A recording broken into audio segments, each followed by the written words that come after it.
Pinilit akong ikasal sa isang direktor na may kapansanan. 3 buwan ang lumipas. Bigla akong nakaranas ng morning sickness. Pinaghinalaan ako ng pangangaliwa. At handa na sana akong palayasin ng pamilya ng aking asawa. Nang biglang tumayo mula sa kanyang wheelchair ang aking mister. At sinabing, tingnan ko lang kung sino ang mangangahas na galawin ng asawa ko at ang anak ko. Ako ay isinilang at lumaki sa isang liblib na nayon sa kabundukan ng Cordillera kung saan buong taon ay may makapal na hamog at ang bango ng mga halamang gamot ay nanunuot sa bawat tahanan. Mula pagkabata, kasama ko ang aking lolo na pumapasok sa gubat upang mamitas ng mga halamang gamot. Ang aking lolo ay isang kilalang albularyo sa buong rehiyon. Lahat ng lihim na reseta ng aming angkan, ang kaalaman tungkol sa mga halamang nakagagamot at mga punto sa katawan ng tao, ay masigasig niyang ipinamana sa akin. Inakala kong lilipas ang aking buhay, nang payapa sa gitna ng mga buslo ng halamang gamot, ngunit dumating ang problema sa mismong taon, na ako ay nag-edad ng 25. Ang aking ama, na matagal nang umalis patungong lungsod at halos kinalimutan na ako, ay biglang nagpadala ng sasakyan sa aming baryo. Maagang namatay ang aking ina. Muli siyang nag-asawa at nagtayo ng negosyo sa Maynila. Isinama niya rin ang anak ng kanyang bagong asawa na si Bianca. Sa lahat ng mga taong iyon, iilang beses lamang siyang bumisita sa akin. Sa pagkakataong ito, sa kanyang pagbabalik, mukha siyang pagod na pagod at tumanda. Pagkapasok pa lang sa bahay, mahigpit niyang hinawakan ang aking kamay at sa nagmamakaawang boses, ay sinabing lubog sa utang na 100 milyong piso ang kanyang kumpanya sa bangko at malapit na itong malugi. Sinabi niya na mayroon lamang iisang paraan para makaligtas ang pamilya. Ang pinakamalaking korporasyon sa konstruksyon sa Maynila ay pumayag na mamuhunan sa kanyang kumpanya, ibibigay ang eksaktong halaga na kailangan para mabayaran ang utang. Ngunit may isang kondisyon, kailangan niyang ipakasal ang kanyang anak sa kanilang bunsong anak na si Alejandro. Si Alejandro ay humahawak sa posisyon ng Deputy General Director ng korporasyon, ngunit 2 taon na ang nakalilipas. Naaksidente siya ng malubha. Dahil sa aksidenteng iyon, naparalisa ang kanyang mga binti at habang buhay na siyang nakaratay sa wheelchair. Bulong-bulungan ng mga mapanghusga na nawalan na rin siya ng kakayahang magkaanak. Noong una, ang kasal na ito ay para kay Bianca. Ngunit nang marinig niya ang kalagayan ni Alejandro, nag-iskandalo siya at mariing tumanggi. Naka-heavy makeup, nakahalukip-kip siyang tumayo sa gitna ng aming kubo at may paghamak sa boses na sinabi, Amara, habang buhay ka na lang mananatili dyan sa kabundukan. Wala kang kinabukasan. Oo, lumpo siya. Pero naliligo sa pera ang pamilya niya. Maging asawa ka nila at mabubuhay ka sa ginhawa. Desperado na si tatay. Ikaw, bilang panganay na anak, dapat mong ipakita ang iyong tungkulin. Ako naman, bata pa, may buong buhay pa sa hinaharap. Hindi ko kayang ilibing ang aking kabataan sa tabi ng isang lumpo. Pagkarinig sa mga salita ni Bianca, lumingon ako sa aking ama. Umiwas siya ng tingin. Yumuko na lamang at bumuntong hininga. Tinanong ko ang aking sarili. Para sa kanya, tunay ba akong anak? O isang kalakal na maaaring ipambayad para mailigtas ang pamilyang iyon na labis niyang pinahahalagahan. Ngunit, sa pag-iisip sa kanyang pagiging ama, sa negosyo ng buong buhay niya na nasa bingit ng pagbagsak, ipinikit ko ang aking mga mata at tumango. Pumayag akong pumirma sa marriage certificate kapalit ng 100 milyong piso na magliligtas sa kumpanya ng aking ama. Sa araw ng kasal, wala akong suot na magarbong bestida. Wala ring maingay na handaan. Isang marangyang sasakyan lamang ang dumating mula sa panig ng lalaking ikakasal at tahimik akong isinakay. Ang dala kong bagahe sa bahay ng aking asawa ay hindi mga alahas at damit, kundi isang malaking canvas na maleta na puno ng mga ugat, halamang gamot at set ng acupuncture na naiwan ng aking lolo. Dala ang maletang iyon. Pumasok ako sa pintuan ng isang malaking mansyon. Sa puso ng Forbes Park, sinisimula ng isang ganap na bago at dayuhang buhay para sa akin. Ang mansyon ng pamilya ni Alejandro ay malaki at malamig. Sa unang araw ko, bilang manugang, formal kong nakilala ang lalaking itinuturing na ngayong aking asawa. Nakaupo si Alejandro sa kanyang wheelchair sa tabi ng bintana. Ang kanyang likod ay nagpapahiwatig ng kalungkutan at pag-iisa. At ang kanyang mukha ay makisig, may matitikas na tampok, ngunit sa kanyang tingin ay mababasa ang matinding pag-iingat. Tiningnan niya ang aking simpleng damit at sinabi sa isang patag at walang emosyong boses, "Nandito ka dahil sa 100 milyon, kaya gawin mo lang ang iyong mga tungkulin. Hindi tayo magkakilala, kaya huwag kang umasa ng anumang damdamin o awa mula sa akin." Tahimik akong tumango. Hindi naman ako umaasa ng anuman mula sa kasal na ito, na batay sa kasunduan. Tahimik kong inayos ang aking mga gamit sa isang sulok ng silid at nagsimulang maglinis at ayusin ang aming espasyo. Inalis ko ang mga malalaki at mag-aarbo na palamuti upang magkaroon ng mas maraming lugar para sa wheelchair. Nakita ni Alejandro ang aking ginagawa, ngunit wala siyang sinabi, tumalikod lamang siya pabalik sa bintana. Pagsapit ng gabi, nagdala ang kasambahay ng isang palanggana na may pinakuluang halamang gamot para sa foot bath ni Alejandro. Sinabi niya na ito ay isang physiotherapeutic remedy na inireseta ng doktor upang hindi ma-atrophy ang mga kalamnan ng batang amo. Hinintay kong umalis siya at lumapit ako sa umuusok na palanggana. Ang aking pang-amoy, na sinanay mula pagkabata, ay agad na nakaramdam ng mali. Malinaw ang amoy ng artemisia, kanela, at safflower. Ngunit sa gitna nito ay may nakatagong matapang, mapait, at pamilyar na amoy. Dinukot ko ang latak sa ilalim ng palanggana upang suriin. Sa gitna ng mga dinurog na damo, may ilang hiwa ng kulay abong ugat. Sa tamang dosis, mayroon itong pain-relieving effect, ngunit sa regular na panlabas na paggamit, pinipigilan nito ang peripheral nervous system na nagiging sanhi ng unti-unting pagkawala ng pakiramdam ng bahagi ng katawan na nakakadikit dito. Permanente. Napansin ni Alejandro na nakatitig ako sa mga halamang gamot. Kumunot ang kanyang noo at nagtanong, "Anong kalokohan yan?" Ibinalik ko ang mga hiwa ng ugat sa tubig at tiningnan siya ng diretso sa mata. Malinaw kong sinabi, "Bawat salita na may mali sa footbath na ito, may isang taong sinasadyang nagdaragdag ng nakalalasong halaman dito upang hindi na muling makagalaw ang kanyang mga binti." Natigilan si Alejandro. Tinitigan niya ako. Sinusubukang alamin kung nagsisinungaling ako o hindi. Sa nakalipas na 2 taon, gumastos siya ng napakalaking pera sa pagpapagamot at kumonsulta sa pinakamahuhusay na doktor, ngunit hindi bumuti ang kanyang kalagayan. At ngayon, isang babae, mula sa isang liblib na baryo ang nagsasabing may lason ang kanyang gamot, nag-alab ang pagdududa sa kanya. Sinabihan niya akong huwag magsalita ng kalokohan sa bahay na iyon. Alam kong hindi siya basta-basta maniniwala sa isang taong kadarating lang sa buhay niya. Kaya kinuha ko mula sa aking maleta ang isang tuyong dahon, inilubog ito sa palanggana ng sabaw, at ipinakita sa kanya.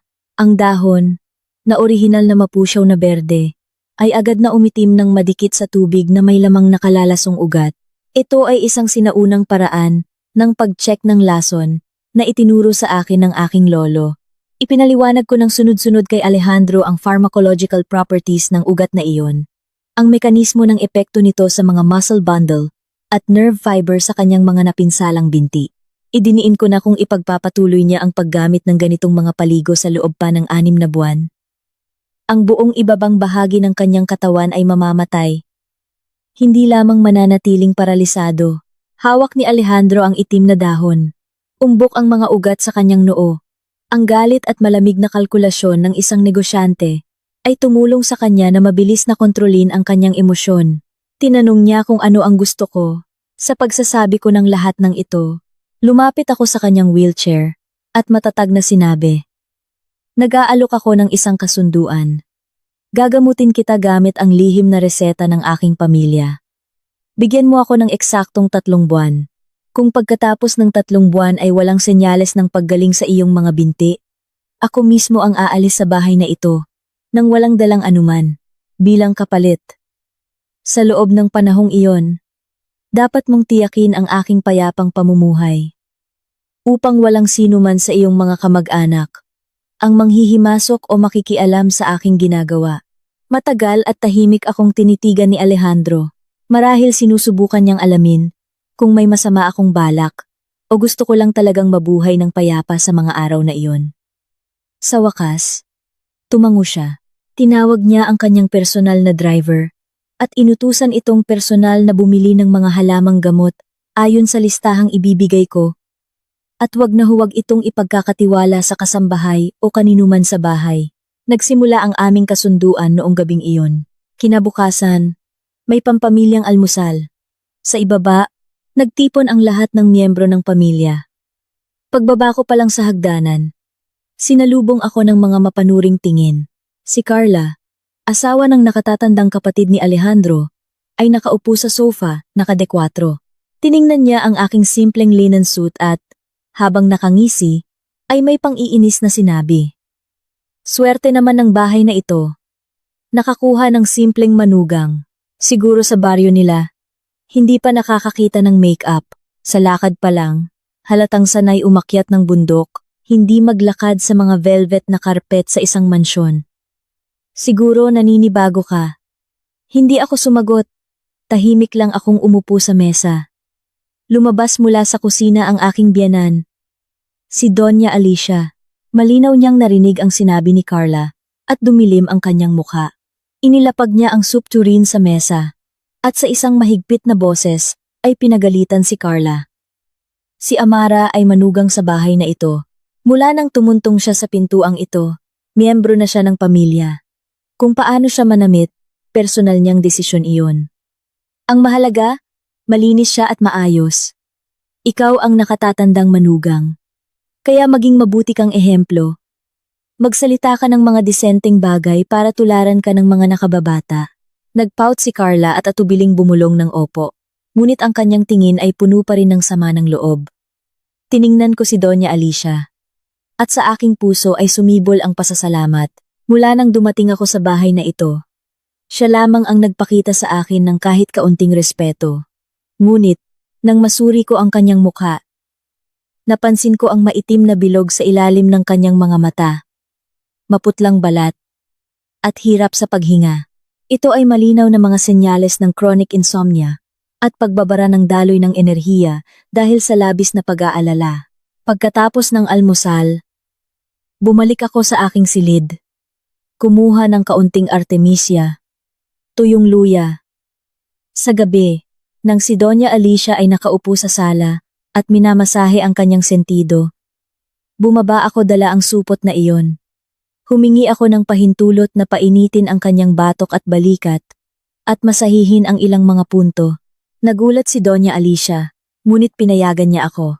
Inilagay ko ang mainit na supot sa kanyang Dazui point at nagsimulang dahan-dahang masahihin gamit ang aking hinlalaki mula sa Feng Chi hanggang Jianjing point. Habang minamasahe, ipinapaliwanag ko ang gamit ng bawat punto kung paano ito nakakatulong na mapabuti ang sirkulasyon at daloy ng dugo sa utak. Pagkatapos lamang ng 15 minuto, kumalma ang mukha ni Doña Alicia. Nawala ang sakit ng kanyang ulo. Noong gabing iyon, nakatulog siya ng mahimbing at malalim hanggang umaga. Sa unang pagkakataon sa maraming taon nang walang sleeping pills. Paggising niya kinaumagahan, hinawakan niya ang aking kamay at sa kanyang tingin ay may tunay na pagmamahal ng isang ina. Mula noon, sa ilalim ng proteksyon ng aking biyenan at sa lihim na kasunduan kay Alejandro, naging mas madali ang buhay ko sa mansyon. Sa araw, ginagawa ko ang mga gawaing bahay, nagluluto ng masustansya at masarap na pagkain para sa pamilya. At sa gabi, kapag sarado na ang pinto ng aming silid, sinisimulan ko na ang paggamot kay Alejandro. Ako mismo ang naghuhugas at nagpapakulo ng sabaw ng mga halamang gamot. Ang kumukulong sabaw ay may matapang, ngunit nakakainit na amoy.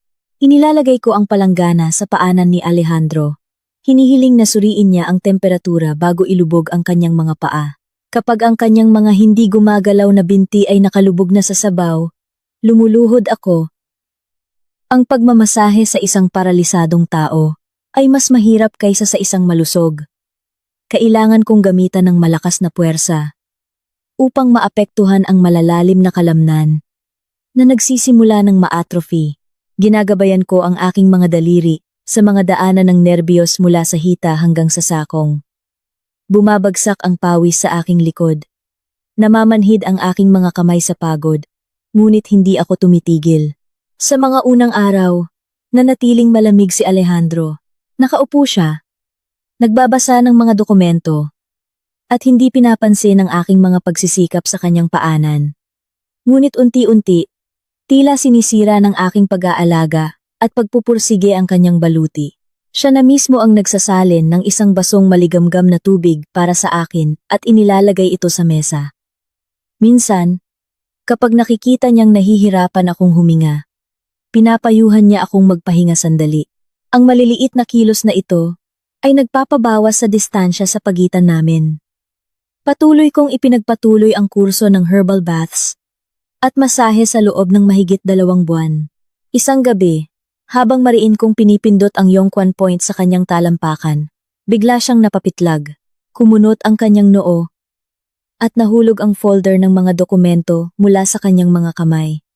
Sinabi niya na nakaramdam siya ng matinding sakit. Itinaas ko ang aking ulo. Kumabog ng mabilis ang aking puso. Mas diniinan ko ang isa pang punto sa kanyang binti. Mahinang umungol si Alejandro. Nag-iba ang itsura ng kanyang mukha dahil sa sakit. Tumulo ang luha ng kagalakan sa aking mga mata. Ang sakit ay isang senyales na ang kanyang peripheral nervous system ay nagsisimula nang gumaling at muling kumonekta sa utak. Ang gamot ng aking lolo ay talagang epektibo. Ibinaling ni Alejandro ang kanyang tingin sa aking mga kamay, na kumapal dahil sa pamimitas ng mga halaman. Sa unang pagkakataon, walang lamig sa kanyang mga mata, at sa halip, ay mayroong malalim na pananabik. Mabilis na lumipas ang panahon. 3 buwan na ang nakalipas, mula nang ako'y maging manugang sa bahay ni Alejandro. Sa katapusan ng linggo, nag-organisa ang pamilya ng kanilang tradisyonal na buwan ng hapunan. Ang mga kamag-anak na nakakalat sa buong Maynila ay nagtipon sa malaking mansyon para sa isang salusalo. Mula umaga, pinangasiwaan ni Doña Alicia ang paghahanda ng mga pagkain. Ako, nakataas ang manggas, ay tumutulong sa kusina, nagluluto ng ilang espesyal na putahe na natutunan ko sa baryo. Ang panlabas na kapaligiran sa pamilya ay tila mainit at magkakasundo, ngunit sa katotohanan, sa mga nagkukrus na tingin, ay laging may nakatagong kalkulasyon at pansariling interes. Eksaktong 12:00 ng tanghali, nagtipon ang lahat sa malaking hapagkainan na gawa sa rosewood. Nakaupo si Alejandro sa kanyang wheelchair sa tabi ko, tulad ng dati, kalmado at hindi pala salita. Ang kanyang kuya na si Ricardo ay nasa isang training sa ibang bansa, kaya si Carla lang ang naroroon ngayon. Pagkaupo pa lang sa mesa, nagsimulang tumingin-tingin si Carla, sinusuri ang mga pagkain. At paminsan-minsan, ay nagbibigay sa amin ng kanyang asawa ng mga matatalim na tingin. Si Doña Alicia ay nakangiting naghahain ng pagkain sa mga tiyuhin at tiyahin. Nagdala ang kasambahay ng isang umuusok na pinggan ng inihaw na isda at inilagay ito sa gitna ng mesa. Karaniwan, paborito ko ang ulam na ito dahil sa matamis at siksik nitong laman, ngunit ngayon, nang mailapag ang pinggan, ang matapang na amoy ng isda ay tumama sa aking ilong at nanikip ang aking tiyan. Mabilis kong tinakpan ang aking bibig. Sinusubukang pigilan ang paparating na pagduduwal. Ngunit ang amoy ng isda, kasama ang amoy ng mantika, mula sa ibang mga ulam na karne, ay naging hindi na matiis. Bigla kong itinulak ang aking upuan, humingi ng paumanhin sa lahat, at tumakbo sa banyo sa 2nd palapag. Yumuko ako sa lababo, at pinahirapan ako ng mga atake ng pagsusuka. Lahat sa loob ko ay tila gustong lumabas, ngunit mapait na apdo lamang ang lumalabas. Namuo ang pawis sa aking sentido.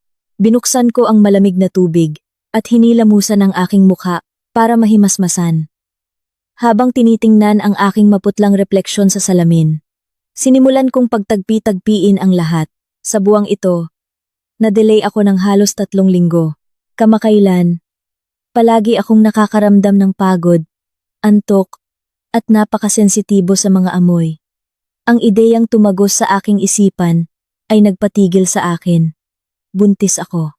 Naalala ko ang kaarawan ni Alejandro, halos 2 buwan na ang nakalipas. Noong araw na iyon, marami siyang nainom dahil palaging lumalapit ang mga kasosyo sa negosyo para bumati. Pinainom din ako ng ilang baso ng red wine at medyo nahilo ako. Nang tulungan ko si Alejandro na makarating sa kama, biglang sumabog ang epekto ng alak at ang matagal ng pinipigilang tensyon. Noong gabing iyon, kami ay tunay na naging mag-asawa.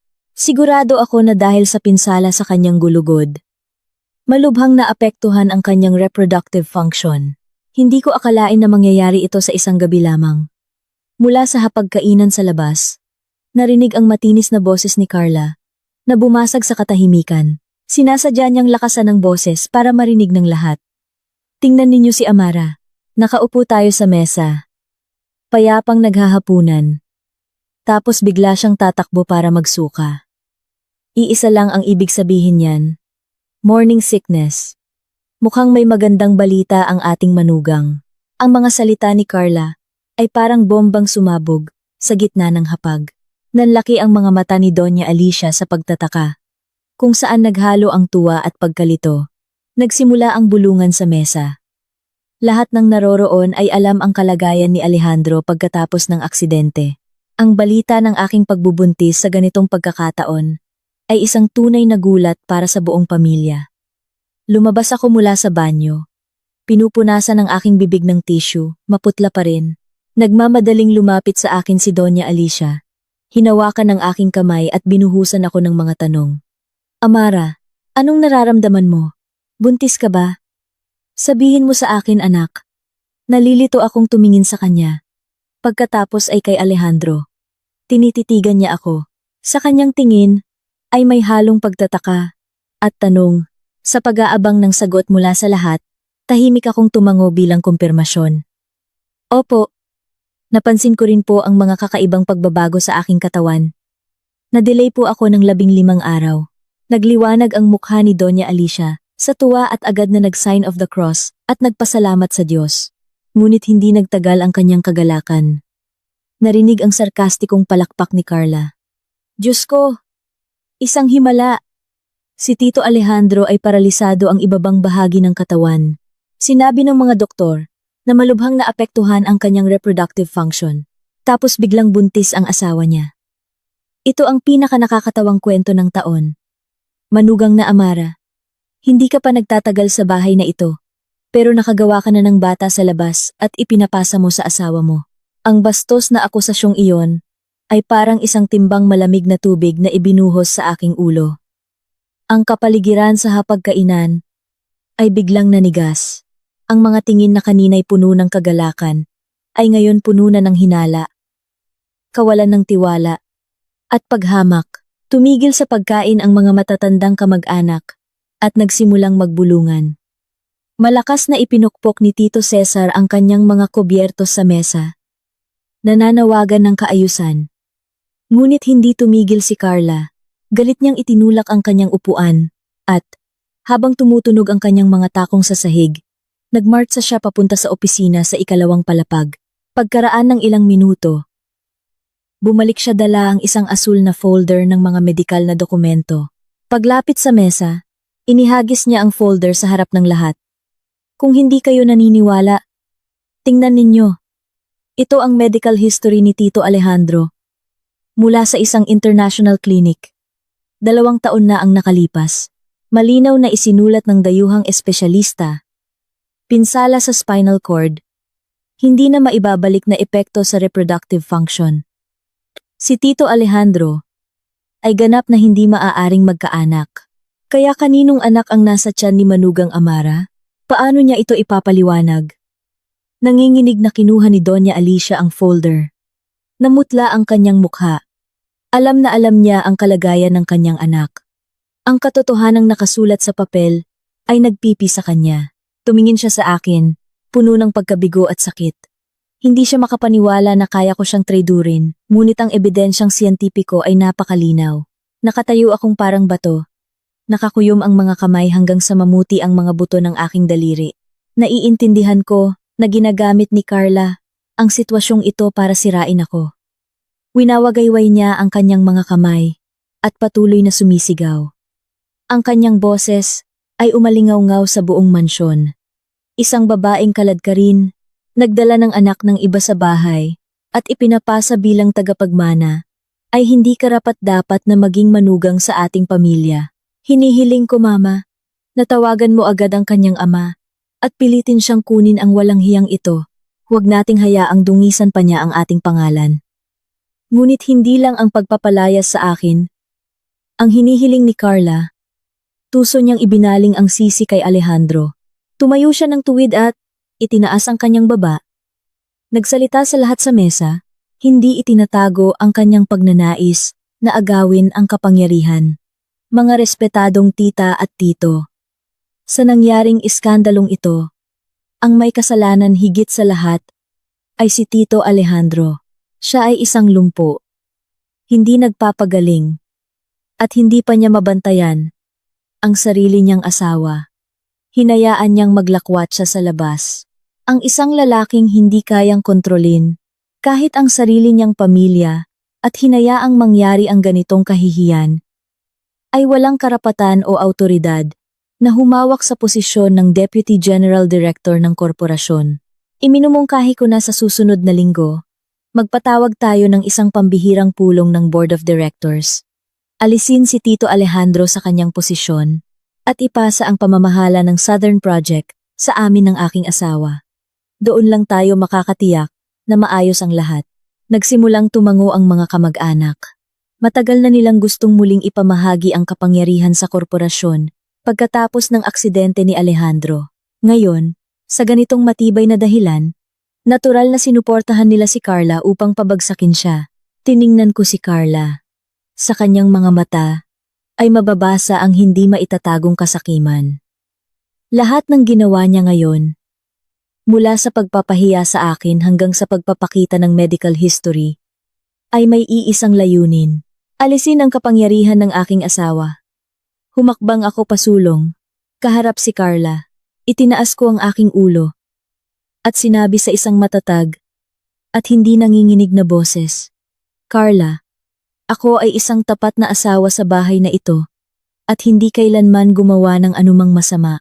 Ang bata sa aking sinapupunan ay dugo at laman ni Alejandro. Inaakusahan mo ako batay lamang sa isang medikal na ulat mula 2 taon na ang nakalipas at ito ay ganap na walang basehan. Humalakhak si Carla. Ang kanyang matinis at mapanghamak na tawa ay umalingaw-ngaw sa silid. Itinuro niya ako gamit ang kanyang daliring may matingkad na pulang nail polish. May gana ka pang makipagtalo? Isang nangungunang dayuhang doktor ang nagbigay ng hatol.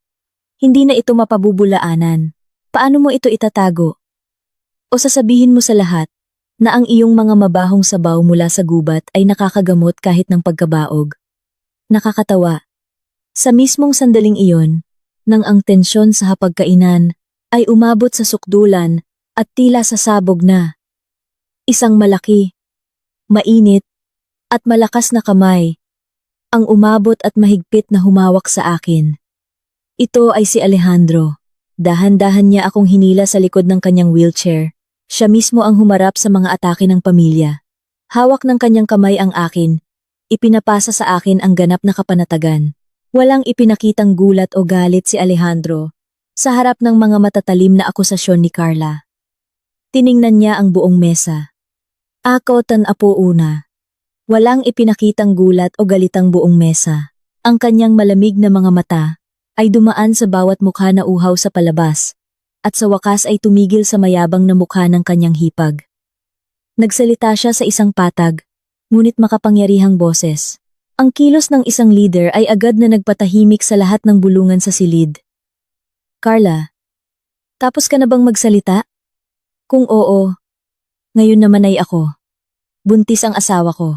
Ako ang kanyang asawa. At ako ang mas nakakaalam kung kaninong anak iyan. Hindi ninyo kailangang maghula-hula at lalong hindi ikaw ang huhusga sa pagkatao ng aking asawa. Ang medical history na hawak mo ay resulta mula 2 taon na ang nakalipas. Sa loob ng 2 taong iyon, lalo na sa mga nakailipas na buwan, kung paano nagbago at gumaling ang aking katawan, ako ang mas nakakaalam upang patunayan ang kawalang kasalanan ni Amara at alisin ang lahat ng inyong pagdududa bukas ng umaga. Hinihiling ko na lahat ng tiyuhin at tiyahin ng ating pamilya ay sumama sa akin at kay Amara sa pinakamagaling na perinatal center sa lungsod. Magkakaroon tayo ng kumpletong pagsusuri sa harap ng lahat. Huminto sandali si Alejandro. Tinitigan niya si Carla. At ang kanyang boses ay naging matigas at may dalang hindi matatawarang banta ng isang taong may kapangyarihan. Ngunit, mayroon akong mga kondisyon. Kung bukas ay mapatunayan ng mga resulta na ang bata sa sinapupunan ni Amara ay hindi sa akin, kusang loob akong magbibitiw. Bilang Deputy General Director, ipapasa ko ang lahat ng pamamahala sa Southern Project kay Ricardo at pipirmahan ko ang mga papeles ng diborsyo at hahayaan si Amara na umalis kaagad. Nang marinig ang posibilidad na makuha ang kontrol sa malaking Southern Project, nagningning sa kasakiman ang mga mata ni Carla. Sigurado siya sa kanyang pagkapanalo at walang pag-aalinlangang sumagot. Tito, panindigan mo ang iyong salita. Saksi ang mga tita at tito dito. Huwag kang aatras. Ngumisi si Alejandro. Sa kanyang mga mata ay may kumislap na kumpiyansa. Hindi pa ako tapos. Kung bukas ay mapatunayan ng mga resulta ng ultrasound at mga pagsusuri na ang bata ay sa akin, at ang aking katawan ay ganap na may kakayahang magkaanak, ikaw, Carla, ang mananagot sa paninirang puri at pagdungis sa karangalan ng ating pamilya ngayon. Bilang parusa, agad na ipapasa ng iyong pamilya sa akin ang buong pamamahala sa network ng mga resort hotel sa Palawan. Bukod pa riyan, hihingi ka ng paumanhin sa publiko kay Amara, sa harap ng buong pamilya at aalis ka sa mansyon na ito. Tinatanggap mo ba ang pustahan? Medyo nag-alinlangan si Carla sa kumpiyansa ni Alejandro. Ngunit nang tingnan niya ang lumang medical history sa mesa, muli siyang naging kampante. Inisip niya na imposibleng ang isang paralisadong tao ay milagrosong makabawi ng kanyang reproductive function. Ipinatong niya ang kanyang kamay sa mesa at malakas na sinabi, "Sige, pumapayag ako. Bukas, alas 9 ng umaga, magkita-kita tayo sa lobby ng Perinatal Center. Tingnan natin kung saan itatago ng iyong mahal na manugang ang kanyang mukha." Hindi na pinansin ni Alejandro si Carla. Dahan-dahan niyang hinawakan ang aking kamay at siya na mismo ang nagpaikot ng mga gulong ng kanyang wheelchair patungo sa elevator. Sinabihan niya akong pumunta sa silid para magpahinga at wag nang mag-alala sa pagliligpit ng mga pinggan. Habang tinitingnan ang kanyang likod sa wheelchair, nakaramdam ako ng kakaibang kapanatagan sa aking puso. Siya ang aking pinakamatatag at ligtas na sandalan sa gitna ng unos na ito. Eksaktong alas 9 ng umaga kinabukasan, ang lobby ng elite wing ng ospital ay puno ng mga kamag-anak ni Alejandro. Lahat ng tiyuhin, tiyahin, at pinsan ay naroroon upang saksihan ang makasaysayang pustahan na ito. Si Carla, naka-heavy makeup at nakasuot ng isang kapansin-pansing pulang bestida na para bang dumating sa isang piyesta, ay naglalakad-lakad ng may mayabang na anyo. Palagi siyang nakikipagbulungan sa mga tiyahin, at bawat salita niya ay laban sa akin. Tingnan natin. Kapag lumabas na ang katotohanan, kung paano pa siya makakaharap sa kahit sino. Isang probinsyana, mahirap, nakapag-asawa ng mayaman, pero hindi alam ang kanyang lugar. Nagdala pa ng anak ng iba. Kawawa naman ang pamilya natin. Nagdala ng malas sa bahay. Nakaupo ako ng tuwid sa isang bench sa tabi ng wheelchair ni Alejandro. Nagkukunwaring hindi naririnig ang mga masasakit na salita. Ang kamay ni Alejandro ay nakapatong pa rin sa akin. Paminsan-minsan ay marahan niya itong tinatapik. Ipinapasa sa akin ang init at kumpiyansa. Pagkaraan ng ilang sandali, tinawag ako ng nurse sa ultrasound room. Sina Doña Alicia at Carla ay pumasok kasama ko para personal na makita ang lahat. Naiwan si Alejandro sa labas, kasama ang mga lalaki ng pamilya, isang matandang doktor, isang gynecologist, ang naglagay ng malamig na gel sa aking tiyan. At nagsimulang dahan-dahang igalaw ang probe sa ibabang bahagi nito. Ang imahe sa itim at puting screen ay malinaw. Itinuro ng doktor ang isang maliit at patuloy na kumikislap na tuldok sa screen at sinabi sa isang profesional na boses, "Congratulations sa pamilya. Ang sanggol ay maayos na lumalaki at nasa tamang posisyon. Ang sukat ng gestational sac at haba ng embryo ay tumutugma sa bilang ng linggo ng pagbubuntis. May tibok ng puso at napakalakas." Nang marinig ko ang konklusyon ng doktor, nakahinga ako ng maluwag. Tumulo ang luha ng kaligayahan sa aking pisngi. Lumapit si Doña Alicia sa screen at, gamit ang nanginginig na kamay, hinipo ang imahe ng kanyang apo sa salamin. Ngunit si Carla ay walang pakialam sa maliit na buhay na iyon. Nakahalukip-kip siya at may paghamak ng umuso. Buntis nga, totoo iyon. Pero ang pangunahing tanong, kanino?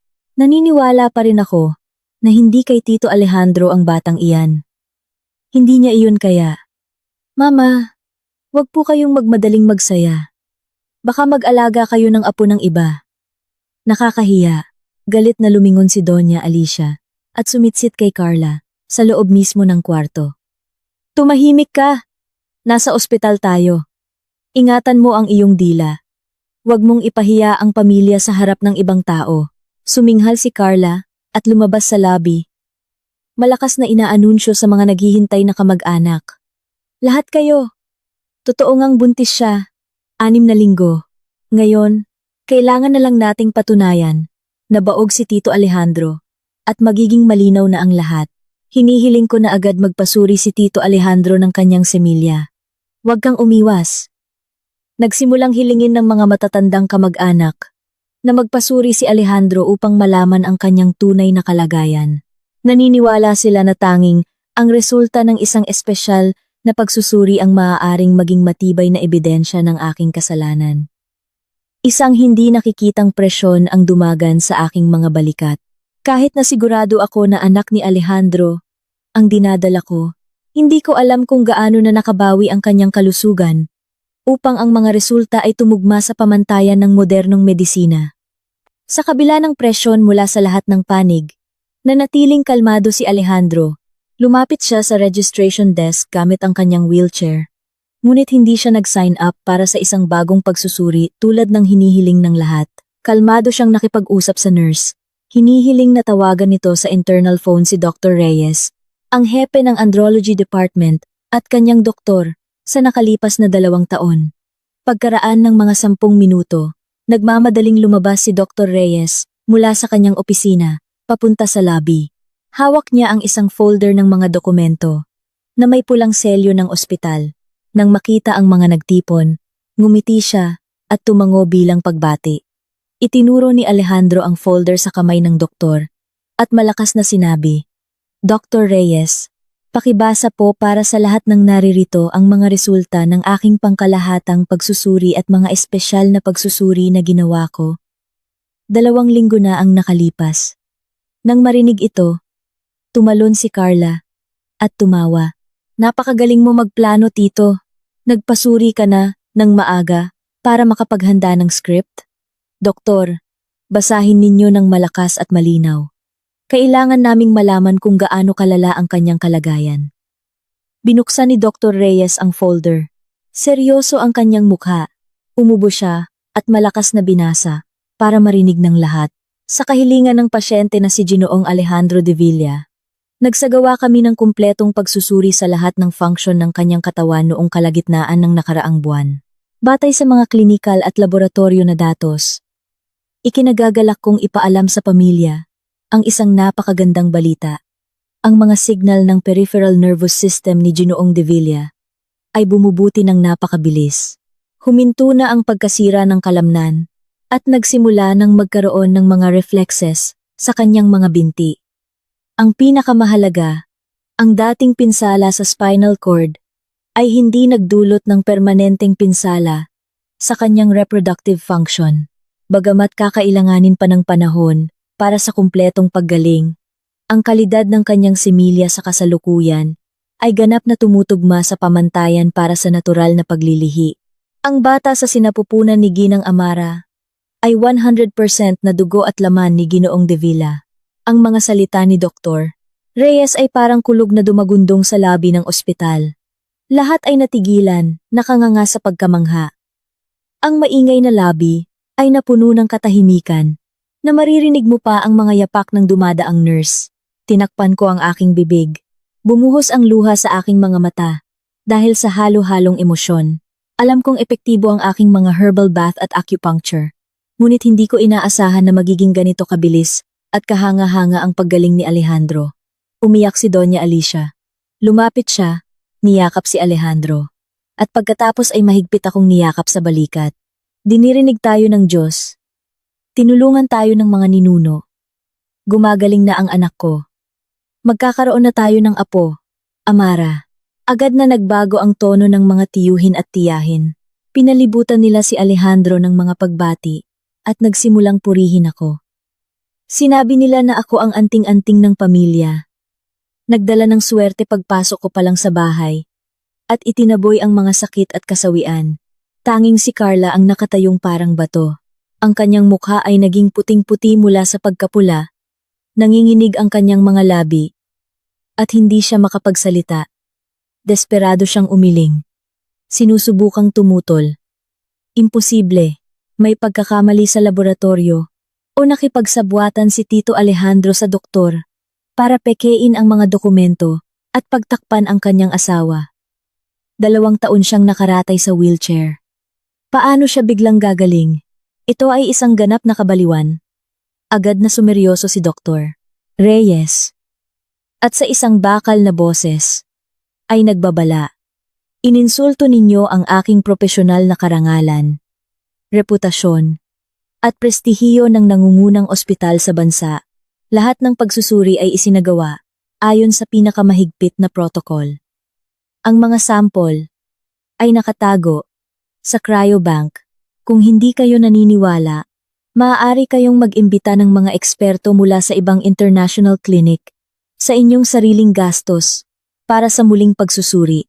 Ang milagrosong paggaling ni Ginoong De Villa ay bahagyang dahil sa kanyang katawan.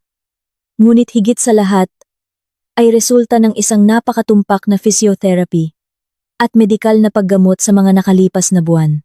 Muli kong kinukumpirma, ang bata sa sinapupunan ni Ginang Amara ay 100% na dugo at laman ni Ginoong De Villa.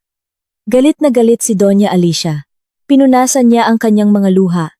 Mabilis na lumapit kay Carla at binigyan siya ng isang malakas na sampal. Ang tunog ng sampal ay umalingaw-ngaw sa labi. Tumahimik ka. Ikaw ang nakatatandang manugang. Pero ang puso mo ay masama at makitid. Hinangad mo ang kasamaan para sa kapatid ng iyong asawa. Para maagaw ang kapangyarihan at yaman. At naglakas loob ka pang dungisan ang karangalan ng nakababatang manugang. Sa harap ng lahat, mula sa araw na ito, maghanda ka ng ipasa ang iyong mga tungkulin. At huwag ka nang maglakas loob na tumuntong sa aming bahay. Natumba si Carla dahil sa sampal. Idiniin niya ang kamay sa kanyang pisngi, kung saan nakabakat ang 5 pulang daliri.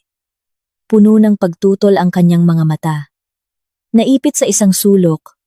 Patuloy siyang sumigaw. Itinuturo ako. Mama, sinasaktan ninyo ako dahil sa probinsya ng iyan. Kahit na gumaling si Tito Alejandro, hindi pa rin sigurado na sa kanya ang batang iyan. Sa panahon ngayon, maraming paraan ang mga babaeng kaladkarin para itago ang katotohanan. Buong araw siyang nasa bahay. Sino ang nakakaalam? Baka nagpapasok siya ng lalaki habang nasa trabaho ang lahat. Ang mga kamag-anak sa paligid ay nagsimulang magpakita ng pagkasuklam sa katigasan ng ulo ni Carla. Kumunot ang noo ni Tito Cesar. At malakas siyang pinagalitan dahil sa hindi pag-alam ng kanyang lugar at paggawa ng iskandalo sa ospital. Tumayo ako ng tuwid, huminga ng malalim para kumalma, at humakbang pasulong. Kaharap si Carla. Ang aking boses ay malinaw at determinado. Carla, palagi mo akong inaakusahan ng pangangaliwa. Mayroon ka bang anumang ebidensya? Kung wala, Lahat ng sinasabi mo ay paninirang puri. Ngunit ako, mayroon akong ebidensya ng iyong mga lihim na gawain. Natigilan si Carla saglit, at pagkatapos ay mayabang na ngumisi. Itinaas niya ang kanyang nagulong buhok, at nagtanong. Anong palabas na naman ang gagawin mo? Hindi ako gumagawa ng palabas. Mula sa unang araw ko sa bahay na ito, bilang isang sanay na manggagamot, napakasensitibo ko sa mga amoy. Sa nakalipas na buwan, tuwing dumadaan ka, naamoy ko ang matapang na amoy ng luya at menta mula sa iyong bag. Hindi ito pabango, kundi ang karakteristikong amoy ng mga patch para sa pagduduwal ng mga buntis. Nang marinig ang salitang pagduduwal, napapitlag si Carla at agad na tinakpan ang kanyang branded na bag. Sa kanyang mukha ay may malinaw na pagkalito. Nagpalingon-lingon siya. Iniiwasan ang aking direktang tingin. Ipinagpatuloy ko. Ang aking mga salita ay parang mga martilyo sa kanyang kasinungalingan. Bukod pa riyan, madalas mong sinasabi na aalis ka para sa mga biglaang business trip, sa mga kalapit na lungsod o sa spa, at nawawala ka sa gitna ng linggo. Ngunit hindi ka nagdadala ng business luggage. At sa bawat pagbalik mo, mukha kang pagod at maingat ang iyong mga kilos. Hindi relax tulad ng pagkatapos ng spa. Pinagsama-sama ko ang lahat ng senyales. At sinasabi ko na hindi lang ako ang buntis, kundi pati na rin ikaw. Muling umugong ang bulungan sa labi. Biglang lumingon si Doña Alicia kay Carla, at tiningnan siya mula ulo hanggang paa ng isang matalim na tingin. Nautal si Carla sa pagtatangkang tumutol. Anong kalokohan ang sinasabi mo? Kung buntis man ako, anong kinalaman niyan sa'yo? Isang babaeng may asawa. Buntis. Normal lang iyon. Sinusubukan mo bang ilihis ang usapan? Kalmado akong ngumiti, at agad na sumagot. Ang iyong pagbubuntis, syempre, ay isang masayang balita para sa pamilya. Ngunit ang problema ay ang iyong asawang si Ricardo ay eksaktong 4 na buwan nang nasa training sa ibang bansa at hindi pa bumabalik. Paano mo ipapaliwanag ang lumalaking sanggol sa iyong tiyan? Ang tanong kong iyon ay ganap na sumira sa baluti ng kayabangan ni Carla. Nanginginig ang kanyang mga binti. At hindi na siya nakatayo ng maayos. Sumandal siya sa likod ng isang plastik na upuan. Ang bulungan ng mga kamag-anak ay ngayon nakatuon na lamang sa kanya. Ang katotohanang biglang nabunyag ay nagpipi sa kanya. Sa mismong sandaling iyon. Nang si Carla ay ganap na nalilito. Mula sa kabilang dulo ng labi, ay narinig ang isang mababa at puno ng galit na boses. Sumagot ka, Carla. Kaninong anak iyang nasa tiyan mo? Nagulat ang lahat at lumingon. Ang nagsalita ay si Ricardo, ang nakatatandang kapatid ni Alejandro at asawa ni Carla. Nakasuot siya ng gusot na coat at may dalang maliit na maleta. Sa kanyang mukha ay mababasa ang pagod mula sa mahabang biyahe at matinding galit. Nang makita ang biglang paglitaw ng kanyang asawa, nabitawan ni Carla ang kanyang bag at natigilan, nakanganga sa takot. Ricardo, bakit ka nandito? Hindi ba't sa susunod na buwan ka pa dapat bumalik? Malalaking hakbang na lumapit si Ricardo sa kanya. Ang kanyang mga mata ay namumula. Si Alejandro, nakaupo sa kanyang wheelchair, ay kalmadong ipinaliwanag ang sitwasyon. Sinabi niya na nang matanggap niya ang ulat tungkol sa pangangaliwa ni Carla, 1 linggo na ang nakalipas. Gusto niyang ayusin ito sa loob ng pamilya, at lihim na binilhan si Ricardo ng tiket pa uwi. Ang iskandalo sa ospital ngayon ay pinasimulan ni Carla, na lumampas sa lahat ng hangganan. Kaya inutusan niya ang kanyang assistant na sunduin si Ricardo sa airport at dalhin siya diretso dito. Lumingon si Alejandro kay Ricardo at tumango sa katabing assistant. Ibigay mo sa kanya ang tablet. Mabilis na lumapit ang assistant, binuksan ang device at iniabot ito kay Ricardo. Sa screen ay may isang serye ng malinaw na mga larawan nakuha ng isang hidden camera. Kinuha ni Ricardo ang tablet. Nanginginig ang kanyang mga kamay habang tinitingnan ang mga larawan. Sa mga litrato, si Carla, na nakasuot ng malaswang damit, ay nakikipagyakapan sa isang batang, maskuladong lalaki sa labas ng isang mamahaling hotel sa probinsya. Mayroon pa ngang mga larawan kung saan sila ay naghahalikan ng mainit sa parking lot Patag na isinalaysay ni Alejandro ang buong kwento. Una, kumuha ako ng isang detective para imbestigahan ang kaso ng mga may lason na paligo. Lahat ng ebidensya ay tumuturo kay Carla na sinuhulan niya ang kasambahay para lihim na maglagay ng nakalalasong ugat sa aking gamot. Sa pag-asang tuluyan akong maparalisa, habang sinusundan siya para mangalap ng ebidensya sa kaso ng paglason, aksidenteng nakuhanan din ng detective ang mga nakakadiring eksenang ito. Gusto kong hintayin ang iyong pagbabalik para ayusin ang lahat ng pribado. Ngunit ngayon, lumampas siya sa lahat ng hangganan. Siniraan si Amara sa harap ng lahat, kaya napilitan akong ilabas ang buong katotohanan. Nagngalit ang mga ngipin ni Ricardo. Ang kahihiyan ng isang lalaking pinagtaksilan sa harap ng buong pamilya ay nag-alis sa kanya ng natitirang katinuan.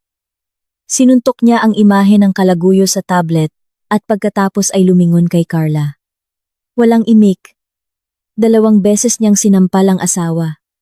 Ikaw na babaeng kalad ka rin. Nagpapakahirap ako sa ibang bansa, kumikita ng pera para sa ating kinabukasan.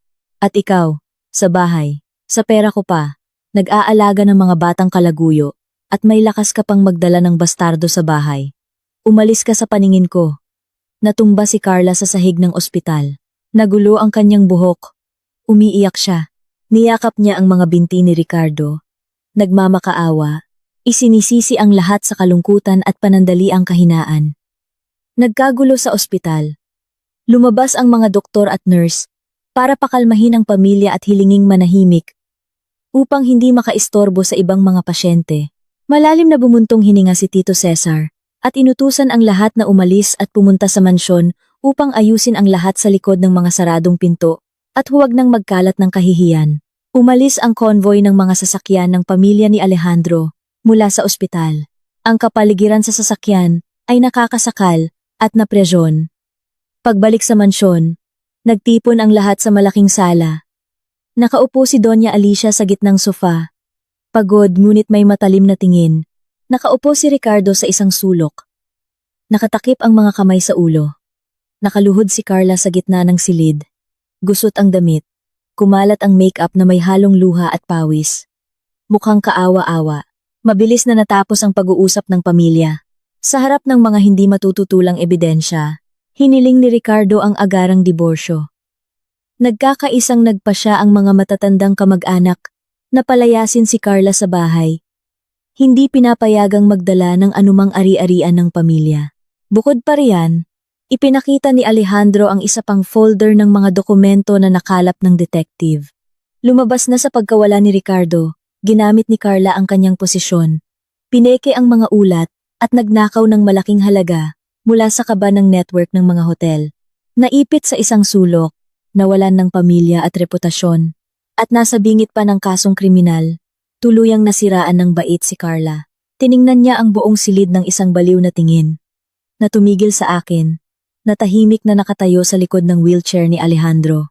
Sa kanyang isipan, ako ang may kasalanan sa lahat ng kanyang kasawian. Biglang tumayo si Carla mula sa sahig. Ang kanyang kilos ay napakabilis na walang sino man ang nakakilos. Sumugod siya sa coffee table na gawa sa rosewood. Kinuha ang gunting para sa pagputol ng mga bulaklak na naroroon. Hawak ang matalim na talim. Sumigaw si Carla ng matinis at may mga matang puno ng poot ay sumugod sa akin. Mamatay ka. Kasalanan mo ang lahat ng ito. Nawala sa akin ang lahat. Kaya hindi ka rin mabubuhay ng payapa. Lahat ay nangyari sa isang iglap. Sumigaw sa takot si Doña Alicia. Sumugod sina Ricardo at ang mga tiyuhin para harangin siya. Ngunit huli na ang lahat. Natigilan ako. Ang aking maternal instinct ay nag-udyok sa akin. Nayakapin ang aking tiyan para protektahan ang hindi pa isinisilang na bata. Sa mismong sandaling iyon, nang ang talim ng gunting ay wala pang 1 metro ang layo sa akin. Ang reaksyon ni Alejandro ay kasing bilis ng kidlat. Itinulak ng instinct na protektahan ang kanyang asawa at anak.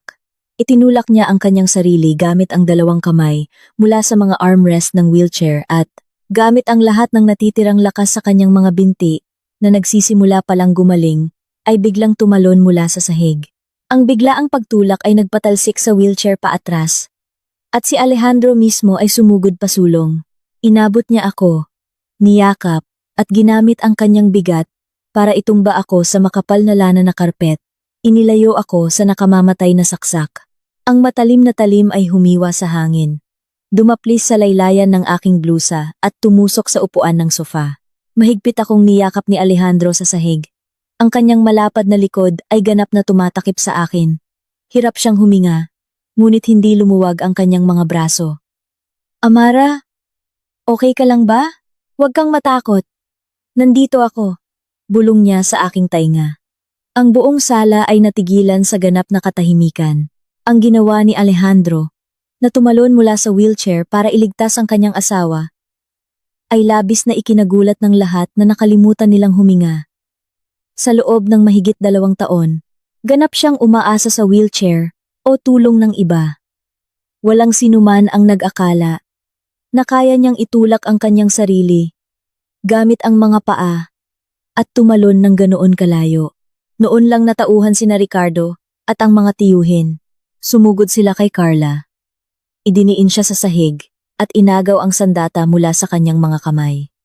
Nagmamadaling tinulungan kami ni Tito Cesar na tumayo. Tumanggi si Alejandro na bumalik sa wheelchair. Hiniling niya sa kanyang tiyuhin na tulungan siyang umupo sa pinakamalapit na sofa. Bagamat may pawis sa kanyang noo at nanginginig pa rin ang kanyang mga binti dahil sa sobrang pagod, muling lumabas ang kanyang makapangyarihang karisma bilang Deputy General Director na dating kinatatakutan ng buong mundo ng negosyo. Maingat akong sinuri ni Alejandro para tiyaking hindi ako nasaktan. Pagkatapos ay lumingon siya sa pamilya. Ang kanyang mga katangian bilang leader ay makikita sa bawat kilos. Itinuro niya ang nakayukong si Carla sa sahig at sa isang malamig na boses ay nag-utos. Security. Tawagan agad ang pulis. Iulat ang isang armadong pag-atake na may layuning manakit. Ibigay din sa investigasyon ang buong folder ng ebidensya ng pagnanakaw at panunuhol para sa paglason. Ang mga akusasyong ito ay sapat na para makulong siya. Nang matagal, kumilos, ayon sa batas. Walang paboritismo. Agad na pumasok ang mga guwardiya sa entrada. Hinawakan si Carla at itinaas siya. Ganap na siyang talunan at hindi na nanlaban. Payapang nagpadala habang hinihintay ang pulisya. Tinitingnan ni Ricardo ang kanyang asawang dinadala. Palayo na may ekspresyon ng matinding kahihiyan sa kanyang mukha. Alam niya na ang kanyang karera at reputasyon sa pamilya ay ganap na sinira ni Carla. Ipinatong niya ang kanyang kamay sa balikat ng nakatatandang kapatid at sinabi sa isang mahigpit ngunit makatarungang boses, Ricardo, sa nangyari sa iyong asawa, may kasalanan ka rin. Bilang asawa, hindi mo siya nabantayan. Hinayaan mong labagin niya ang mga patakaran ng pamilya at magnakaw ng pera ng kumpanya. Dapat mo ring panagutan iyan. Sa susunod na linggo, maglalabas ang HR ng isang utos para sa iyong paglipat bilang direktor ng branch sa Mindanao. Kailangan mo ng panahon para ibalik ang iyong mga kasanayan sa pamamahala at pag-isipan ang nangyari. Hindi nangahas na tumutol si Ricardo. Yumuko na lamang, tinatanggap ang parusa. Pagkatapos ayusin ang mga panloob na usapin, lumingon si Alejandro sa mga nakatatandang kamag-anak.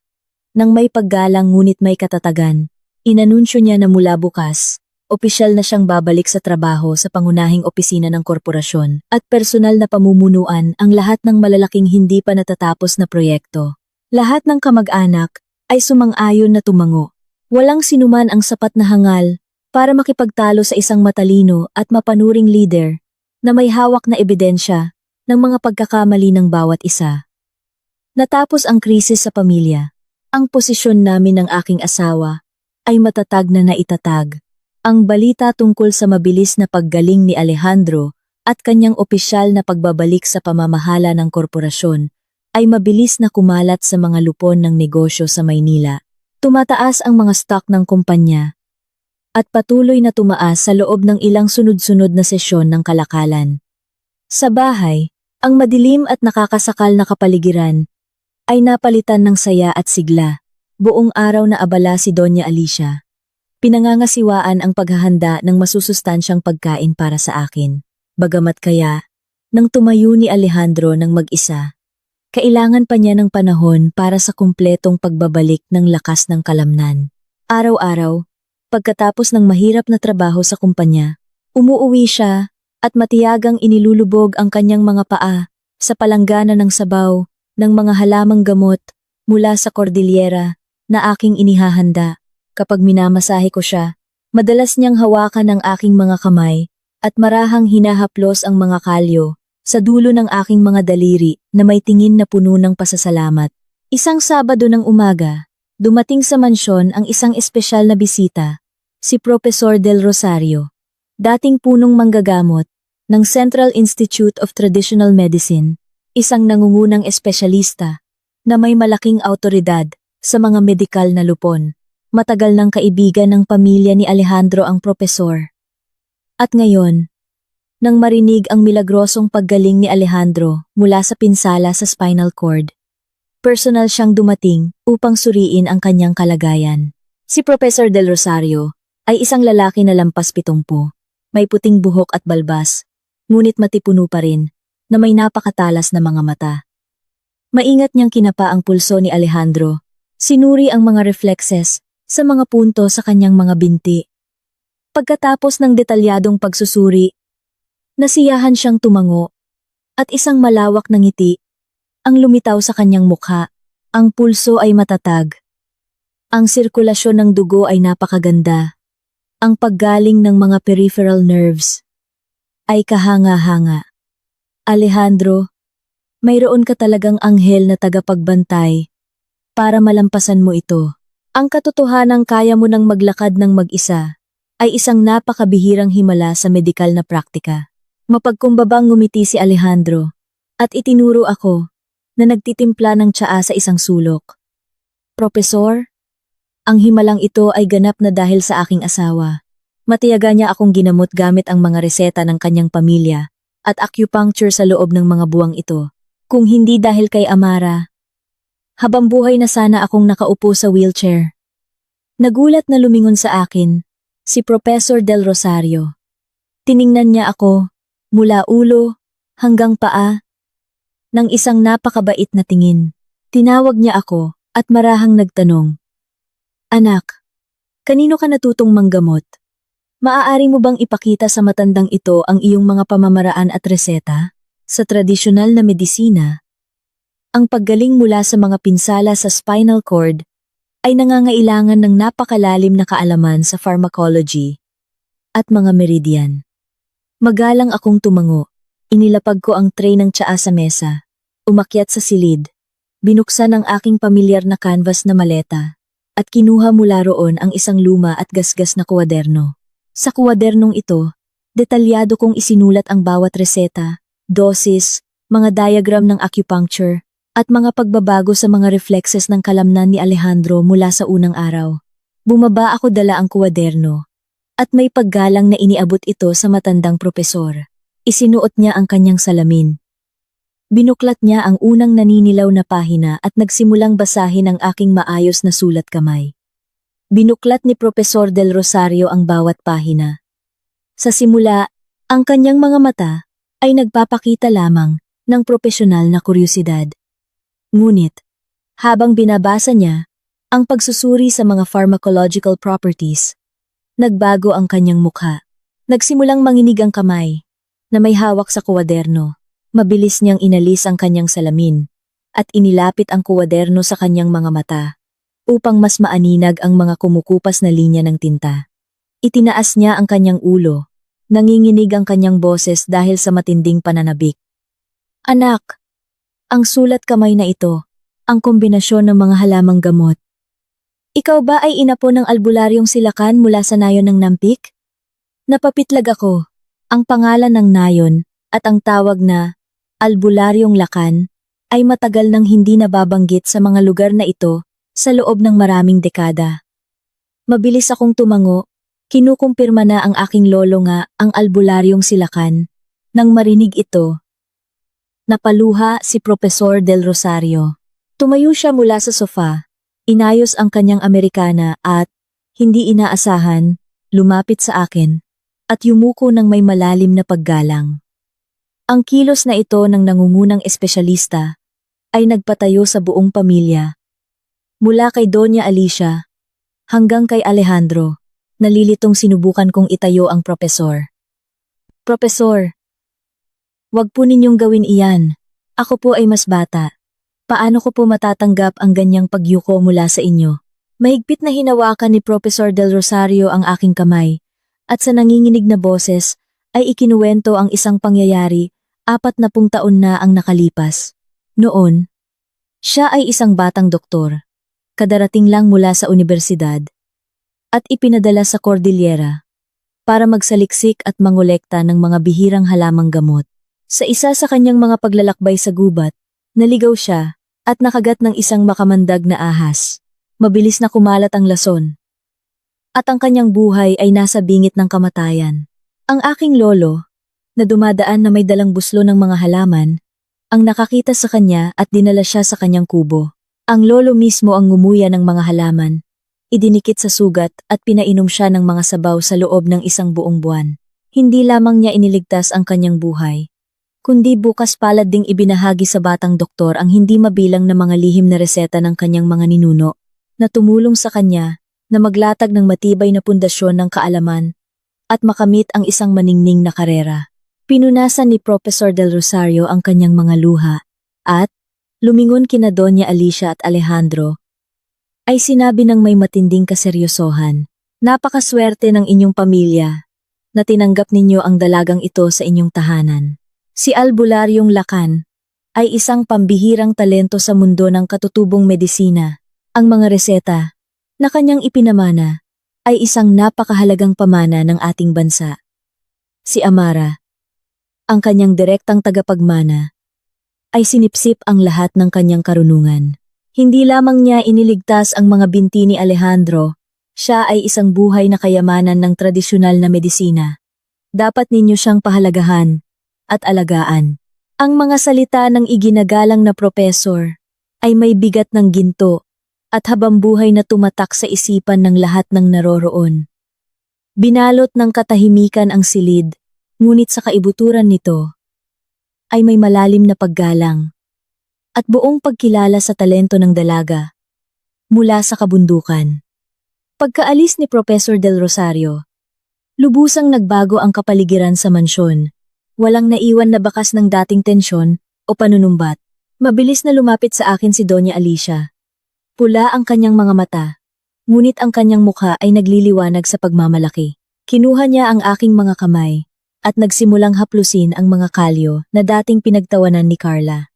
Sa nanginginig ngunit taos-pusong boses, sinabi niya, "Amara, patawarin mo ako dahil hindi kita naalagaan ng maayos.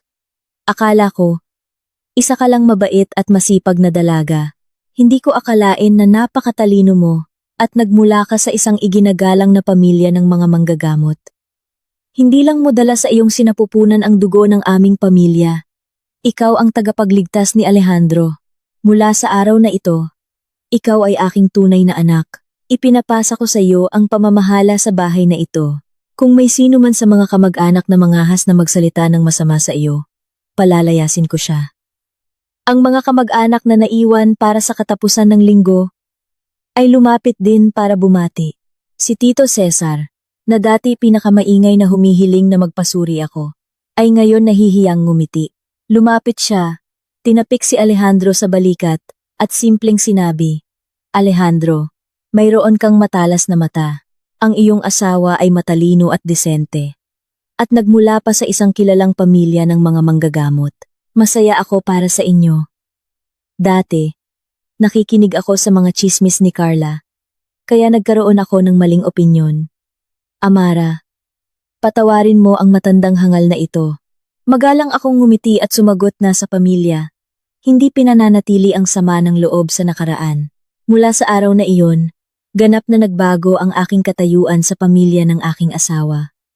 Hindi na ako itinuturing na isang babaeng ipinagbili para sa utang ng kanyang ama. Wala nang nangahas na magbulungan tungkol sa aking pagiging probinsyana. Lahat ay iginagalang ako para sa aking tunay na talento at malinis na puso bilang isang manggagamot. Sa gabi, nang kami na lang ang naiwan sa silid, marahan akong niyakap ni Alejandro. Mula sa likuran, ang kanyang mga binti ay may pakiramdam na, at kayanan niyang tumayo ng ilang minuto gamit ang isang tungkod. Ipinatong niya ang kanyang baba sa aking balikat at ibinulong sa aking tainga ang pinakamainit na mga salita. Salamat sa pagdating mo sa aking madilim na buhay. Salamat sa iyong pasensya sa isang masungit na lumpo tulad ko. Tama si Professor Del Rosario. Ikaw ay isang napakahalagang kayamanan na ipinadala sa akin ng langit. Ipinapangako ko na, sa buong natitirang buhay ko, poprotektahan at mamahalin kita at ang ating mga anak. Sumandal ako sa kanyang dibdib. Pinakikinggan ang malakas na tibok ng puso ng lalaking pinagkatiwalaan ko ng aking buhay. Ang mga uno sa pamilya ay tunay na naiwan na, pinalitan ng pag-unawa at tapat na pag-ibig.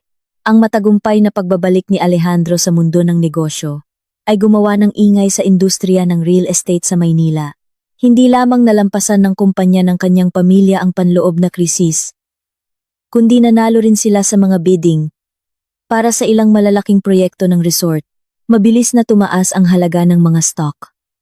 Ang magagandang balitang ito ay umabot din sa aking sariling pamilya. Isang araw ng pahinga. Habang payapa akong nagpuputol ng mga rosas sa hardin, tumakbo ang kasambahay at sinabing dumating ang aking madrasta at si Bianca. Kumunot ang aking noo. May masamang kutob. Ngunit tumango ako at sinabing papasukin sila sa sala. Si Alejandro, na nakaupo sa sofa na may hawak na dyaryo, ay nag-angat ng ulo at agad na naging matigas ang kanyang mukha. Pumasok ang aking madrasta at si Bianca na may mga pekeng ngiti. May dala ang madrasta ng isang malaking basket ng mga imported na prutas at pagkakita pa lang sa akin ay sumugod, hinahawakan ng aking mga kamay at binubuhusan ako ng mga tanong na para bang matalik kaming magkaibigan mula pagkabata.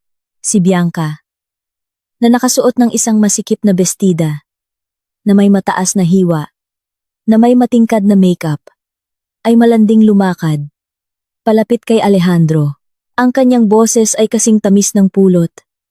Alejandro, natutuwa ako na gumaling ka na. Nang malaman ko ang iyong aksidente, gabi-gabi akong umiiyak. Gusto ko sanang magpakasal sa iyo para alagaan ka, ngunit ipinilit ng Ate Amara na siya ang pupunta sa halip ko, kaya kinailangan kong magparaya. Ngayon, nakikita kitang nakatayo at napakakisig, napakasaya ko.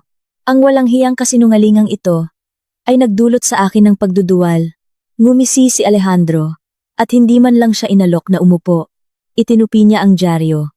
Inihagis ito sa mesang salamin at sinabi sa isang malamig na tono, "Mahina ba ang memorya mo, Bianca? O sinasadya mong magpanggap? 2 taon na ang nakalipas. Ikaw mismo ang tumawag sa akin na walang kwentang lumpo sa gitna ng inyong kubo.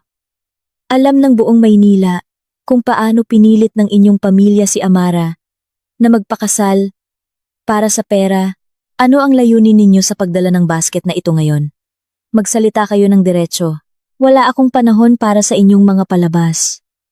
Dahil sa direktang pagtanggi, nahiya ang madrasta, ngunit agad na nagsuot ng isang malungkot na ekspresyon at nagsimulang gumanap bilang biktima. Nagsimula siyang magreklamo na may problema na naman sa batas ang kumpanya ng aking ama. Naantala ang daloy ng pera at muling hinihiling ng bangko na bayaran ang utang. Hinihiling niya kay Alejandro na, bilang paggalang sa pagiging magkamag-anak, ipospone ang pagbabayad ng 100 milyon sa loob ng ilang taon pa. O mas mabuti, kalimutan na lang ang utang dahil ngayon ay iisang pamilya na sila. Si Bianca, nang makitang hindi natitinag si Alejandro, ay nagpasya na sirain kami. Tiningnan niya ako ng pailalim at yumuko sa balikat ni Alejandro, bumulong, ngunit para marinig ng lahat. "Alejandro, wag mong hayaang lokohin ka ng anghel na mukha ni Amara. Mayroon siyang kasintahan sa baryo. Ang kanyang unang pag-ibig, pangalan niya ay Kiko. Nagsumpaan sila ng walang hanggang pag-ibig. Sinubukan pa ngang magtanan. Nagpakasal lang siya sa iyo dahil sa iyong kayamanan. Masyado mo siyang pinagkakatiwalaan, tingnan mo. Baka mag-alaga ka ng anak ng iba. Ang walang hiyang paninirang puri na ito ay umapaw sa aking pasensya. Walang imik. Lumapit ako sa mesa, kinuha ang aking telepono, binuksan ang isang nakatagong folder, at pinatugtog ang audio recording na maingat kong iningatan mula sa araw na iyon sa baryo. Ang matinis na boses ni Bianca ay umalingaw-ngaw sa sala, bawat salita. Ako, bata pa, may buong buhay pa sa hinaharap. Hindi ko kayang ilibing ang aking kabataan. Sa tabi ng isang lumpo. Oo, lumpo siya, pero naliligo sa pera ang pamilya niya. Maging asawa ka nila, at mabubuhay ka sa ginhawa. Desperado na si tatay. Ikaw, bilang panganay na anak, dapat mong ipakita ang iyong tungkulin. Ang recording na ito ay ganap na sumira sa kanilang palabas. Ang mukha ni Bianca ay naging parang patay. Nanginginig ang kanyang mga labi, at hindi siya makapagsalita para ipagtanggol ang sarili. Tumayo si Alejandro, ang kanyang matangkad na tindig at makapangyarihang anyo ay nakakagapi. Ang kanyang matalas na tingin ay tumusok sa dalawang babaeng yumuko sa kahihiyan. Narinig ninyo ang ebidensya? Ang aming pamilya ay nagnenegosyo ng tapat. Lahat ng kontrata ay may legal na bisa. Ang 100 milyon ay isang pautang. Hindi isang donasyon para sa mga taong walang utang na loob. Nang mahirap, pinilit ninyo ang inyong sariling anak na ipagbili ang kanyang sarili. At nang makita ninyo na maayos na kami, walang hiya kayong pumunta para humingi ng pera. Lumingon si Alejandro sa labasan at malakas na tinawag ang kanyang assistant. Makipag-ugnayan agad sa legal department. Ihanda ang isang kaso sa korte laban sa kanilang kumpanya para sa paglabag sa kasunduan sa pautang. Ang utos ko ay kolektahin ang 100 milyon sa tamang oras. Walang bawas, walang pagkaantala, walang cash. Hayaan ng korte na isubasta ang kanilang mga ari-arian. Ibenta ang bahay, mga sasakyan, ngunit ibalik ang utang sa bangko. Nang marinig ang tungkol sa pagbebenta ng bahay at mga sasakyan, bumagsak sa sahig ang madrasta at humagulgol. Gumapang siya sa akin, kumapit sa aking mga binti at nagsimulang magmakaawa na mamagitan para sa kanila. Ipakita ang pagiging magkamag-anak at iligtas muli ang pamilya. Umatras ako. Determinadong inalis ang aking binti. Ang aking boses ay kalmado, ngunit matatag. Nang pilitin niya akong magpakasal sa halip na ang kanyang paboritong anak, lahat ng damdamin ng isang ama ay namatay. Ginawa ko ang aking tungkulin. Isinakripisyo ang aking buhay at kaligayahan para sa 100 milyon para iligtas ang kanyang negosyo. Lahat ng mga susunod na kabiguan ay inyong kasalanan mula sa araw na ito. Huwag na kayong mga has na tumuntong muli sa bahay na ito at guluhin ang aming payapang buhay. Kinaway ni Alejandro ang kanyang kamay. Ilang matitipunong guwardiya ang agad na pumasok. Sinunggaban ang madrasta at si Bianca sa braso. Sa kabila ng kanilang mga sigaw at pagmamakaawa, ang mabibigat na bakal na tarangkahan ay sumara. Tuluyang pinuputol ang lahat ng ugnayan sa mga masasamang taong iyon. Niyakap ako ni Alejandro sa baywang. Marahang hinaplos ang aking buhok at sinabi, mula sa araw na ito, ang aking tanging pamilya ay ikaw at ang ating magiging anak. Lumipas ang 9 na buwan ng pagbubuntis sa kapayapaan at kaligayahan. Tinupad ni Alejandro ang kanyang salita. Inayos niya ang kanyang schedule sa trabaho, nag-set up ng isang remote management system. Ipinasa ang bahagi ng mga proyekto sa mga junior director. Karamihan sa oras, nagtatrabaho siya mula sa bahay para personal na alagaan ako. Bumili siya ng maraming libro tungkol sa nutrisyon para sa mga buntis. Siya mismo ang nagluluto ng masusustansyang pagkain. At gabi-gabi ay minamasahe ang aking mga binti para maiwasan ang pamamaga. Ang kanyang pag-aalaga at atensyon ay ginawa akong pinakamasayang babae sa mundo. At dumating ang pinakahihintay na araw. Isang huli ng taglagas na umaga, sa isang maaliwalas na panahon, nagsimula akong manganak. Naging maayos ang lahat. Sa tulong ng pinakamahuhusay na doktor sa isang international clinic, isinilang ko ang magagandang kambal. Isang lalaki na kamukhang kamukha ni Alejandro at isang kaakit-akit na babae na may pinong mga tampok. Ang buong pamilya ay nasa alapaap sa kaligayahan. Kinakarga ni Doña Alicia ang kanyang mga apo. Ipinapakita sila sa lahat sa ospital, hindi napapagod, nang ang kambal ay 1 taon na at nagsisimula ng maglakad. Nagpasya si Alejandro na mag-organisa ng isang kaganapan na matagal na niyang lihim na pinaplano. Isang tunay na kasal para mabawi ang nakakahiyang araw na pumasok ako sa kanyang bahay na may isang maleta lamang. Ang kasal ay ginanap hindi sa isang maingay na banquet hall sa gitna ng Maynila, kundi sa isang marangyang yate sa gitna ng dagat sa baybayin ng Palawan. Tanging ang pinakamalapit na kamag-anak at tunay na mga kaibigan ang inanyayahan. Sa isang romantikong kapaligiran, sa gitna ng mga puting rosas at mga chandelier na kristal. Ako, na nakasuot ng isang custom-made na damit pangkasal, ay lumabas sa deck na kasama ang aking biyenan. Sa harap ko ay ang malawak na dagat at ang lalaki ng aking buhay, matatag na nakatayo sa kanyang mga paa, na may isang nagniningning na ngiti at nakabukas na mga braso. Kinuha ni Alejandro ang aking kamay at dahan-dahang isinuot sa aking palasingsingan ang isang singsing na may kumikinang na brilyante. Sa harap ng langit at ng mga mahal sa buhay, malakas niyang sinabi, "Salamat sa matapang mong pagpasok sa aking madilim na buhay. Sa iyong talento, pinagaling mo ang aking mga sugat sa katawan. At sa iyong puso, pinainit mo ang aking malamig na kaluluwa. Mula sa sandaling ito, hindi ka lang aking tagapagligtas at tapat na asawa. Ikaw ang nag-iisang babae, kung kaninong mga kamay, nakasalalay ang kaligayahan ng ating pamilya. Mahal kita." Ang malakas na palakpakan ay humalo sa tahimik na alon. Tiningnan ko ang aming kambal, na payapang naglalaro sa mga kamay ng kanilang yaya. At pagkatapos, ay itinaas ko ang aking mga mata sa mukha ng aking asawa, na puno ng pag-ibig. Masaya akong ngumiti.